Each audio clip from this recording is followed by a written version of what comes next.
Class 10th NCERT chapter 1 chemical reaction and equation. First chapter इसको discuss कर रहे हैं। इसके बाद डेली एक एक लेक्चर आएगा और वो 4 PM पे प्रीमियर होगा। लाइव हम लोग नहीं कर सकते, कुछ इशू है यहाँ पे, तो 4 PM पे आपको प्रीमियर मिलेगा डेली।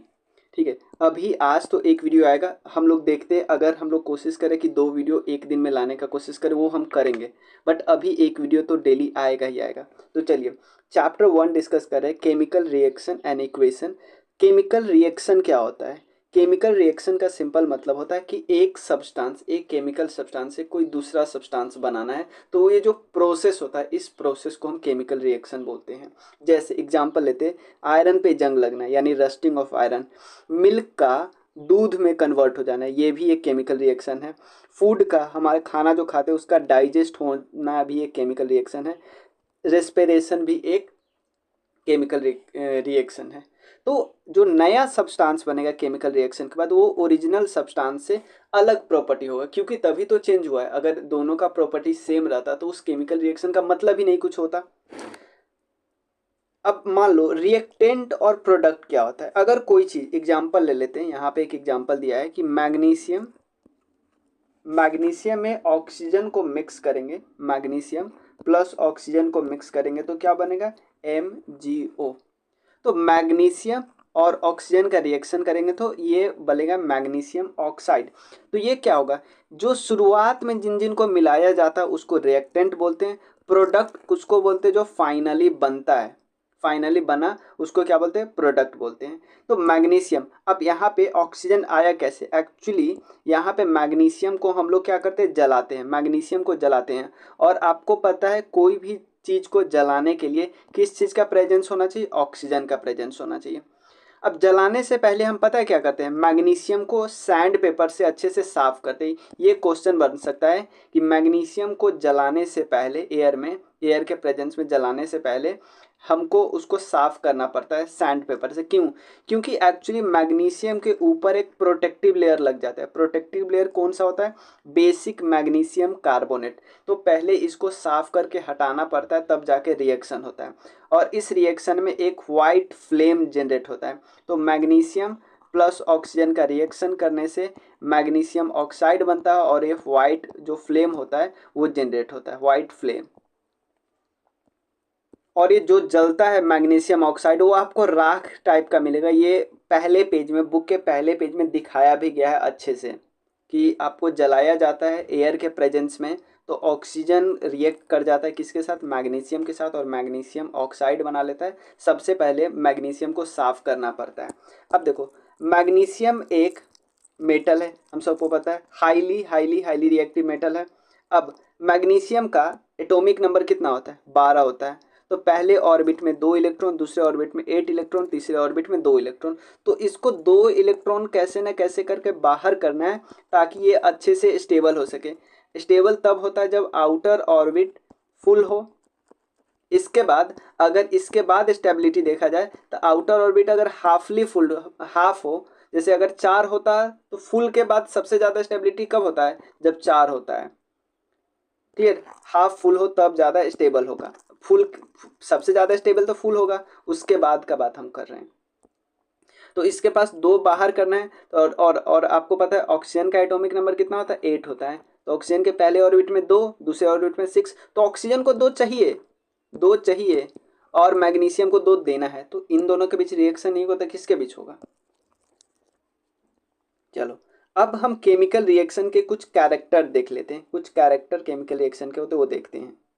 देखो, बुक में ये पॉइंट ना बस थोड़ा दे दिया है, बस ये हेडिंग दे दिया है, बट इससे क्वेश्चन आ जाता है, इसलिए मैं थोड़ा सा एक्स्ट्रा एक एक एग्जांपल एटलीस्ट बता दे रहा हूँ कि इवोल्यूशन ऑफ गैस। कोई केमिकल रिएक्शन होगा, कुछ केमिकल रिएक्शन होगा तो कोई कोई कुछ ना कुछ गैस रिलीज होगा। जैसे जिंक और डाइल्यूट सल्फ्यूरिक एसिड, जिंक और H2SO4 का आप रिएक्ट कराओगे तो हाइड्रोजन गैस रिलीज होगा। तो इससे एक तरीका आपको मिल गया ना कि हाइड्रोजन गैस बनाया कैसे जाता है। उसके अलावा केमिकल रिएक्शन में आप कुछ बनाओगे तो कलर भी चेंज हो सकता है। जैसे एग्जांपल लेते हैं साइट्रिक एसिड, जो कि साइट्रस फ्रूट में मिलता है, नींबू वगैरह में मिलता है। इसका reaction purple colour potassium permanganate से करते हैं, ध्यान देना। साइट्रिक एसिड का रिएक्शन पोटेशियम परमैंगनेट से करते हैं, तो पोटेशियम परमैंगनेट का कलर भी आप लोग को पता चल गया ना, पोटेशियम परमैंगनेट का क्या कलर है, पर्पल कलर है। तो इन दोनों का रिएक्शन करने के बाद जो पर्पल कलर होता है पोटेशियम परमैंगनेट का, ये कलर हट जाता है और ये क्या बन जाता है, कलरलेस बन जाता है। तो साइट्रिक एसिड का रिएक्शन अगर पोटेशियम परमैंगनेट जो कि पर्पल कलर का है उसके साथ रिएक्ट करेंगे तो ये पर्पल क्या हो जाता है, कलरलेस हो जाता है। उसके अलावा चेंज इन स्टेट, जैसे मोमबत्ती क्या होता है, पहले लिक्विड, लिक्विड के बाद किसमें कन्वर्ट हो जाता है, गैस में, तो स्टेट चेंज हो गया ना। उसके अलावा तापमान, टेम्परेचर में बदलाव हो जाता है, जैसे क्विक लैम्प। अब देखो चूना जो घर को रंगने के लिए लोग यूज करता है, उसको पहले पानी में मिलाया जाता है, पानी के साथ रिएक्ट करके वो उसमें उसमें क्या हो जाता है, थोड़ा सा हीट जनरेट होता है, गर्म हो जाता है ना, समझ में आया ना। यानी क्विक लाइम, क्विक लाइम जिसका फॉर्मूला होता है CaO, उसको वाटर के साथ रिएक्ट कराओगे तो क्या बनेगा, CaOH होल ट्वाइस। इसको क्या बोलते हैं, इसको बोलते हैं क्विक लाइम, इसको क्या बोलते हैं, slaked lime. Lime quick lime से स्लैक्ड लाइम बनाना है, कुछ नहीं करो, पानी रख दो। और अब देखो चूना जब गर्म होता है, पानी डालने के बाद गर्म हो जाएगा चूना, पहले आप हाथ से छू सकते थे बट उसमें पानी मिलाने के बाद हाथ से नहीं छू सकते क्योंकि वहाँ से हीट रिलीज होगा। फॉर्मेशन ऑफ प्रेसिपिटेट, प्रेसिपिटेट का मतलब होता है नीचे कुछ बैठ नहीं जाता है। अगर कुछ चीज़ आप मान लो आप दो चीज़ को मिलाओ, जैसे बालू और पानी को मिलाओ, कुछ देर बाद बालू बैठ जाएगा ना ज़मीन पर, उसी को प्रेसिपिटेट बोलते हैं। तो अगर सल्फ्यूरिक एसिड यानी H2SO4 का रिएक्शन कराएंगे बेरियम क्लोराइड सॉल्यूशन में, बेरियम क्लोराइड सॉल्यूशन में, तो नीचे बेरियम सल्फेट का नीचे बैठ जाएगा, बेरियम सल्फेट यहाँ बैठ जाएगा। क्या हमने किया कि जिंक का रिएक्शन, सॉरी सल्फ्यूरिक एसिड का रिएक्शन बेरियम क्लोराइड सॉल्यूशन से करेंगे तो व्हाइट प्रेसिपिटेट बेरियम सल्फेट का नीचे जमीन पे बैठ जाएगा। क्लियर। अब दो टाइप के केमिकल रिएक्शन होता है, एक बैलेंस और एक होता है अनबैलेंस। बैलेंस का मतलब है जितना इधर, जैसे जिंक के एक अणु इधर है एक इधर भी है, उसके बाद ऑक्सीजन के इधर 4 है इधर भी 4 है, सल्फर के इधर 1 है इधर भी 1 है, हाइड्रोजन के 2 है हाइड्रोजन के 2 है। तो बैलेंस केमिकल रिएक्शन का मतलब क्या होता है कि जितना अणु इधर है, जितना एटम इधर है लेफ्ट साइड में, किसमें, लेफ्ट साइड में, उतना राइट साइड भी होना चाहिए। अनबैलेंस का मतलब क्या है, यहाँ पे Fe1 है यहाँ पे Fe3 है, 3 है, गलत हो गया, अनबैलेंस हो गया। एक और चीज फॉलो करता है, लेफ्ट साइड का जो मास है वो राइट साइड के मास के बराबर होना चाहिए। यानी कोई chemical reaction law of conservation of mass को भी फॉलो करता है। तो यानी देखो बैलेंस केमिकल रिएक्शन क्या हुआ, लेफ्ट साइड जो एटम है राइट साइड एटम है दोनों बराबर होना चाहिए, और even law of conservation of mass को भी फॉलो करता है। केमिकल, आप देखो ये तो हमने देखी है केमिकल रिएक्शन के टाइप, दो टाइप है, बैलेंस और अनबैलेंस। उसके बाद हमने क्या देखा कि केमिकल रिएक्शन के क्या क्या कैरेक्टर होते हैं, गैस रिलीज हो सकता है, कलर चेंज हो सकता है, वो अपना स्टेट चेंज कर लेता है, सॉलिड से लिक्विड कर सकता है, अपना टेम्परेचर बदल सकता है, और प्रेसिपिटेट नीचे जो छन बैठ जाता है वो बना सकता है। रिएक्टेंट प्रोडक्ट समझ गए, जैसे Mg और O2 को मिला है तो Mg और O2 रिएक्टेंट है, प्रोडक्ट क्या है MgO। अब चलिए केमिकल रिएक्शन के टाइप हम समझ लेते हैं, यहाँ पे समझिए। सबसे पहले मैग्नीशियम और ऑक्सीजन को मिलाए तो क्या बना, मैग्नीशियम ऑक्साइड। कॉम्बिनेशन, कंबाइन कर लिया, यानी दोनों रिएक्टेंट कंबाइन होकर इकट्ठा हो गया और जो प्रोडक्ट बना वो इकट्ठा बना। अब यहाँ पे देखो क्विक लाइम, क्विक लाइम तो कैल्शियम ऑक्साइड, यानी इसको क्या बोलते हैं, क्विक लाइम। ये फॉर्मूला बीपीएससी में पूछा था, क्विक लाइम का फॉर्मूला क्या होता है, प्लस वाटर को मिलाए तो क्या बना, CaOH होल ट्वाइस। ठीक है, और हीट रिलीज हुआ तो क्विक लाइम से आप क्या बना सकते हो, पानी डाल के स्लैक लाइम बना सकते हो। और स्लैक लाइम का क्या होता है कि केमिकल नेम होता है कैल्शियम हाइड्रोक्साइड। अब एग्जाम्पल है, दीवार में अब लगा दिए, चूना से दीवार कर दिया, बट अब उसको क्या करना है, अब कुछ दिन बाद देखोगे दीवार में जो चूना किया होता है वो थोड़ा सा पानी पानी टाइप का लगता है, कुछ दिन बाद सूख जाता है, सूखने के बाद थोड़ा शाइनी लगने लगता, चमकने लगता है। ऐसा क्यों होता है, क्योंकि कैल्शियम हाइड्रोक्साइड सिर्फ एयर से रिएक्ट नहीं करता, एयर में के कार्बन डाइऑक्साइड जो होता है उससे रिएक्ट करता है। यानी अगर अगर मतलब CaOH ट्वाइस घर का पेंट कर दिया, अगर जहाँ पे हमने दीवार में चूना चूना का पुताई किया, व्हाइट वॉशिंग किया है, अगर वहाँ से कार्बन डाइऑक्साइड को किसी भी तरह हटा दिया जाए तो पता है वो सूखेगा ही नहीं, और साइन ही नहीं करेगा, क्योंकि कार्बन डाइऑक्साइड से रिएक्ट करने के बाद ही क्या बनता है, कैल्शियम कार्बोनेट बनता है, जो कि हमको क्या अच्छा दिखता है, वाइट वॉशिंग के बाद इसी के कारण थोड़ा सा चमकता है, और क्या रिलीज होता है, वाटर रिलीज हो जाता है, वाटर फिर सूख जाता है। समझ में आना। यानी सबसे पहले हम खरीद के क्या लाए थे, क्विक लाइम लाए थे, क्विक लाइम से क्या बना है, स्लैक लाइम, स्लैक लाइम से क्या बना है, कैल्शियम कार्बोनेट। यही फॉर्मूला एक्चुअली मार्बल का भी है, ये समझ लीजिए, मार्बल का भी यही फॉर्मूला है, CaCO3। कुछ और एग्जाम्पल है, जैसे कोल का बर्निंग होता है या वाटर बनता है, आप हाइड्रोजन और ऑक्सीजन को मिलाओगे तो ये भी तो कॉम्बिनेशन रिएक्शन है, वाटर बनेगा। कोल को जलाओगे ऑक्सीजन के प्रेजेंस में तो ये भी तो कैसा रिएक्शन है, कॉम्बिनेशन रिएक्शन है। अब देखो, कॉम्बिनेशन रिएक्शन बहुत सारे ये एक्जोथर्मिक होते हैं। कैसे, हीट रिलीज होता है ड्यूरिंग द रिएक्शन। जैसे आप मीथेन को जलाओगे, इसमें भी हीट रिलीज होगा। ग्लूकोज को कंबाइन करोगे ऑक्सीजन के प्रेजेंस में, इसमें भी रिलीज होगा एनर्जी। उसके बाद वेजिटेबल मैटर का डिकम्पोजिशन होगा, टूटेगा, कंपोस्ट बनेगा, इसमें भी एक एनर्जी रिलीज होगा। तो चाहे आप मीथेन को जलाओ, ग्लूकोज और ऑक्सीजन को मिलाओ, क्योंकि ग्लूकोज जो एनर्जी होता है, एनर्जी जो होता है ऑक्सीजन के प्रेजेंस में ही तो टूटता है, तभी तो एनर्जी रिलीज होता है, हमारे शरीर को मिलता है। और उसके अलावा वेजिटेबल मैटर का डिकम्पोजिशन होता है, कंपोस्ट बनता है, ये भी एक एक्जोथर्मिक रिएक्शन है। तो हमने कॉम्बिनेशन रिएक्शन के पार्ट्स डिस्कस कर लिए, कॉम्बिनेशन रिएक्शन कौन कौन था वो डिस्कस कर लिए। अब हम अगला रिएक्शन डिस्कस करते हैं, डीकम्पोजिशन। इसमें टूटना होता बोलते हैं इसको। सेकेंड रिएक्शन है डीकम्पोजिशन। कॉम्बिनेशन का मतलब होता है जुड़ना वाला, और डीकम्पोजिशन का मतलब ही होता है विखंडन, टूटना। इसमें क्या होता है, वही हम उल्टा ले रहे हैं। लाइमस्टोन जिसको कैल्शियम कार्बोनेट बोल रहे थे, इसको हीट में रखेंगे तो क्या बनेगा, एक तो क्विक लाइम बनेगा और क्या रिलीज होगा, कार्बन डाइऑक्साइड रिलीज होगा। यानी कैल्शियम कार्बोनेट, जिसको लाइमस्टोन कैल्शियम कार्बोनेट बोलते हैं। मार्बल का फॉर्मूला यही होता है। ये कैल्शियम ऑक्साइड बनेगा, जिसको हम देखो कैल्शियम ऑक्साइड को CaO को क्विक लाइम तो बोलते हैं, लाइम भी बोलते हैं, और कार्बन डाइऑक्साइड रिलीज होगा। देखो डीकम्पोजिशन कई प्रकार का होता है, 3 प्रकार का। एक थर्मल, मतलब आप गर्मी देकर तोड़ दो। दूसरा इलेक्ट्रोलिटिक, मतलब इलेक्ट्रिसिटी से किसी चीज को तोड़ दो। और थर्ड क्या होता है, फोटोलाइसिस या फोटो डिकम्पोजिशन, ये हीट के कारण टूटता है। एग्जाम्पल दे लो, जो नाइट्रोजन डाइऑक्साइड को तोड़ोगे ना तो ब्राउन फ्यूम निकलेगा, ब्राउन कलर का फ्यूम निकलेगा, जो एयर होता है वो ब्राउन कलर का निकलेगा। ये सिंपल पूछ सकता है, ठीक है। उसके बाद इलेक्ट्रोलाइटिक, मतलब इलेक्ट्रिसिटी से तोड़ोगे। थर्ड क्या, ये बहुत इंपॉर्टेंट है और इसे क्वेश्चन आया भी है, ये सनलाइट के प्रेजेंस में टूट जाता है। जैसे मान लो एग्जाम्पल यहाँ पे लिया गया है कि कोई फोटोग्राफिक पेपर है, उस पे सिल्वर क्लोराइड का कोट किया है। फोटोग्राफिक पेपर है, फोटोग्राफिक पेपर, सिल्वर क्लोराइड, यहाँ पे सिल्वर ब्रोमाइड रहता है ना तो भी सेम बिहेवियर होता है। व्हिच टर्न्स, देखो अगर सिल्वर क्लोराइड का कोट किया है फोटोग्राफिक पेपर पे, अगर उसको सनलाइट के प्रेजेंस में लाओगे ना तो इसका कलर, ये ऑलरेडी पहले क्या था, कोई कलर का नहीं, कलरलेस है, इसका कलर ग्रे हो जाएगा। ऐसा क्यों होता है, क्योंकि सिल्वर क्लोराइड कलरलेस है, बट जैसे ही उसको सनलाइट के प्रेजेंस में लाएंगे तो ग्रे कलर हो जाएगा। क्योंकि ये एक्चुअली ऐसे होता है, सिल्वर क्लोराइड AgCl 2AgCl, ये टूट जाता है 2Ag प्लस Br2 में, Cl2 में। सिंपल है, ये क्लोराइड है, सिल्वर क्लोराइड, ये टूटेगा तो सिल्वर बनेगा प्लस क्लोरीन गैस बनेगा, और सिल्वर तो किस कलर का होता है, ग्रे कलर का होता है, तो ग्रे मेटल दिखाने लगेगा। नेक्स्ट क्या है, डिस्प्लेसमेंट रिएक्शन। कुछ इस तरह होता है, जो ज़्यादा रिएक्टिव होता है, वो कम रिएक्टिव को भगा देता है। जैसे एग्जांपल लेते हैं, यहाँ पे Zn ज़्यादा रिएक्टिव, तो Zn SO4 के साथ चिपक जाएगा, Cu को बाहर फेंक देगा। सेम Pb ज़्यादा रिएक्टिव है तो Pb रिएक्ट कर जाएगा मेन के साथ और Cu को भगा देगा।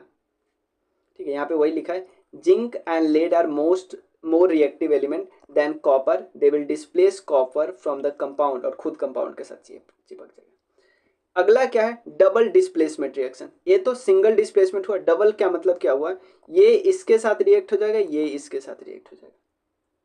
समझ में है, ये इसके साथ रिएक्ट हो जाएगा BaSO4 के साथ, और Na2Cl2 के साथ रिएक्ट हो जाएगा, तो इसलिए Na2 2NaCl बैठ जाएगा। अब डबल डिस्प्लेसमेंट भी दो टाइप का होता है, ठीक है। कैसे दो टाइप का, एक होता है प्रेसिपिटेट रिएक्शन, इसको प्रेसिपिटेशन भी बोलते हैं, प्रेसिपिटेशन रिएक्शन, प्रेसिपिटेशन रिएक्शन ऐसा होता है जो सब्सटेंस मिलेगा नहीं लिक्विड में, वो क्या हो जाएगा, नीचे बैठ जाएगा ना, जमीन पे बैठ जाएगा। वही है कि अगर आप सिल्वर नाइट्रेट और सोडियम क्लोराइड का रिएक्ट कराओगे तो सिल्वर क्लोराइड नीचे जमीन पे बैठ जाएगा और सोडियम नाइट्रेट रहेगा, एक्वस के फॉर्म में रहेगा। ठीक है, और एक्वस का मतलब आप लोग समझते हो ना, एक्वस का मतलब अगर कोई दो चीज मिलाया जा रहा है तो जो उसमें जो सॉल्वेंट है ना, सॉल्वेंट पानी है, सिंपल इसका मतलब यही होता है कि अगर आप नमक को मिला रहे हो, नमक से Na प्लस और Cl माइनस कैसे हो जाता है, ऑब्वियसली नमक को जब पानी में रखोगे तभी ये टूट सकता है। न्यूट्रलाइजेशन रिएक्शन का मतलब क्या होता है, न्यूट्रलाइज, अगर एसिड को बेस से रिएक्ट कराओगे तो एक तो सॉल्ट बनेगा और वाटर रिलीज होगा। एसिड को बेस से रिएक्ट कराओगे तो सॉल्ट बनेगा और वाटर रिलीज होगा। इसमें भी वही हुआ ना, double displacement reaction. Double displacement क्यों, क्योंकि Cl मिल गया Na के साथ, OH मिल गया H के साथ, Cl मिल गया Na के साथ और OH मिल गया H के साथ, तो H2O वाटर बना दिया। तो न्यूट्रलाइजेशन रिएक्शन दो एक प्रकार का होता है, एसिड और बेस मिलेगा, सॉल्ट बनाएगा, वाटर रिलीज होगा। डबल डिस्प्लेसमेंट रिएक्शन दो टाइप का हुआ है, प्रेसिपिटेशन रिएक्शन कि ये इसके साथ आ गया, मतलब जो जिसके साथ एक के साथ आ गया दूसरा दूसरे के साथ आ गया। डिस्प्लेसमेंट में भाई जो ज़्यादा रिएक्टिव है वो उसके साथ आ गया। डिकम्पोजिशन में टूटने में तीन प्रकार का है, एक गर्मी से तोड़ दो, इलेक्ट्रिसिटी से, फिर सनलाइट से तोड़ने पे जो सिल्वर क्लोराइड जिसका कोई कलर नहीं था, सूरज की रोशनी में डालते हैं तो सिल्वर बन जाता है, यानी ग्रे कलर का हो जाता है। ग्रे कलर का क्यों होगा, ऐसा क्वेश्चन पूछ सकता है ना। चलो अब ऑक्सीडेशन और रिडक्शन रिएक्शन,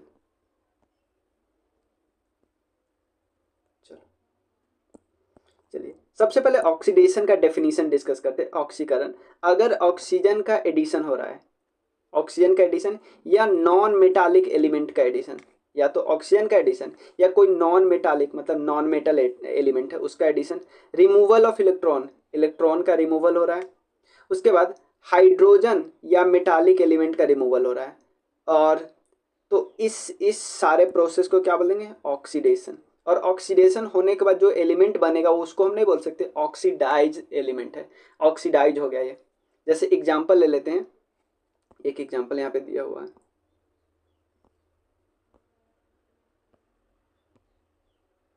देखो ये एग्जांपल है फोटोसिंथेसिस रिएक्शन का।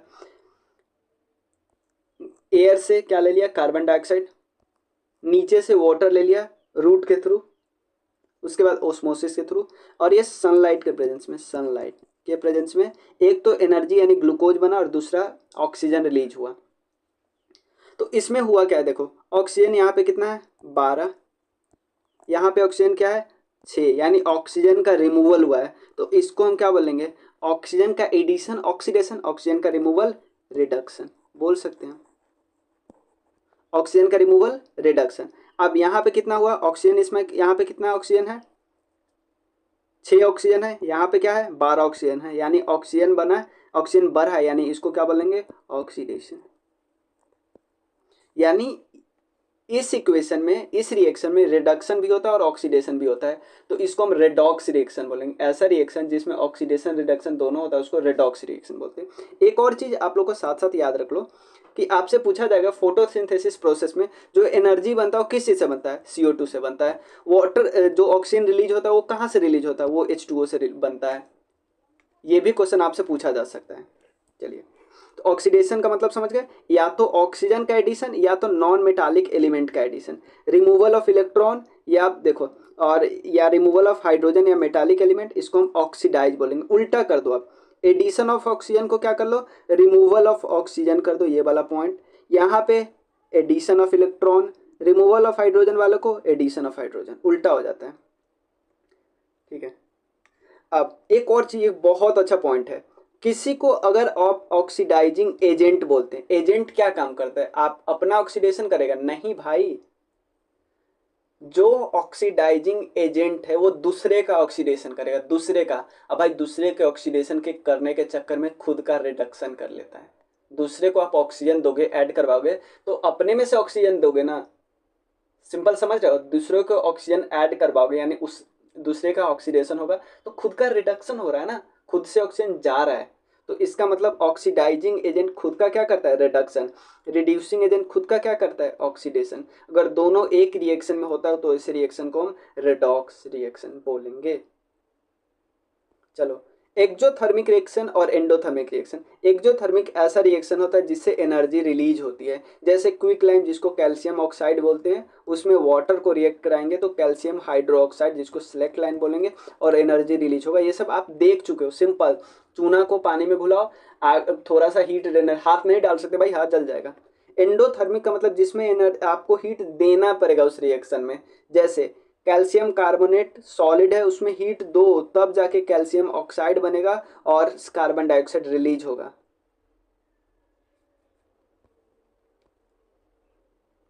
ये मैं आप लोग को बता दिया कि देखो Cu यहां से क्या हुआ, ऑक्सीजन माइनस हुआ, यानी ऑक्सीजन का हटना क्या बोलते हैं, रिडक्शन। यहाँ पे ऑक्सीजन ऐड हुआ, ऑक्सीजन का ऐड होना क्या, ऑक्सीडेशन, और दोनों साथ में हो रहा है तो उसको रिडॉक्स रिएक्शन बोलेंगे। अब ऑक्सीडेशन और ऑक्सीडेशन रिएक्शन से कुछ चीज़ें होती हैं हमारे शरीर में, हमारे आसपास, उसको कोरोजन और रैंसिडिटी बोलते हैं, ठीक है ना।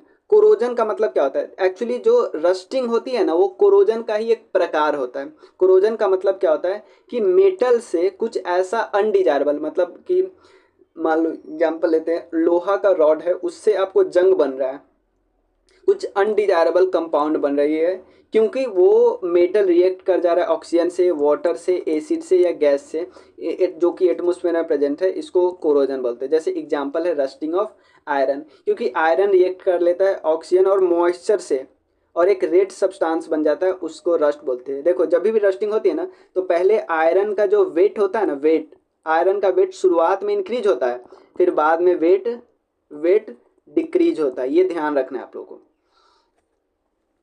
रस्टिंग ऑफ आयरन भी एक रेडॉक्स रिएक्शन है।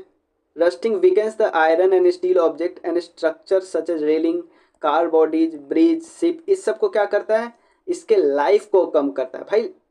ऑब्वियसली कमजोर करेगा, आयरन कमजोर होगा तो उसका लाइफ कम होगा ना।